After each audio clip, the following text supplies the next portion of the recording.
sikiliza nikwambie, unapomrudia Yesu, Yesu anakukumbatia, Yesu anakusamehe, Yesu anakuokoa.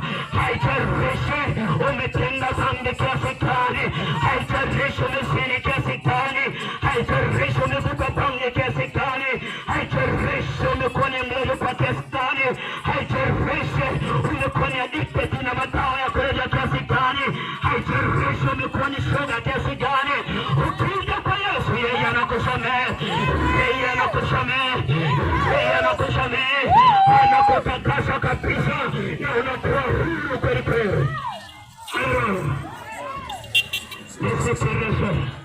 Nisikilize kijana mwenzangu, nisikilize kijana mwenzangu, wewe unazo nguvu.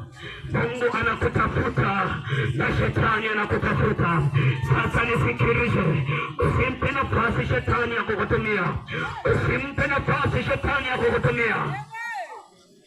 Kataa kutumiwa na shetani. Amen. Kataa kwa matumizi ya shetani. Amen. Kataa shetani na kazi zake. Amen. Haleluya.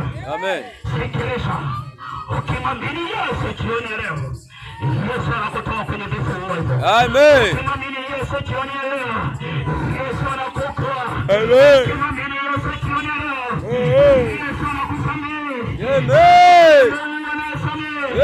Amen. Anasema anakuja ili tuwe na uzima, kisha tuwe na wote. Haleluya. Amen. Nisikilize nikwambie neno la mwisho tunapoenda kumalisha. Nisikilize nikwambie, hapo ulipo wakati huu ambao bado unazo nguvu na bado unayo afya ya kutosha, unaweza ukajiona unajiweza kwa kila kitu, lakini nisikilize nikwambie, wakati wacha saa yacha usioijua na usio dhambi. Sikiliza nikwambie, utawatafuta watumishi wa Mungu, wakati mwingine utaona.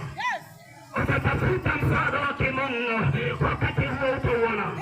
Sasa wakati wa kufanya maamuzi ni leo.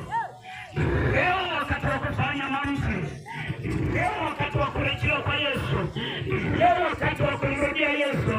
Mwanamume, sikiliza nikwambie, kijana mwenzangu, sikiliza nikwambie, mama yangu, sikiliza nikwambie, baba yangu, sikiliza nikwambie,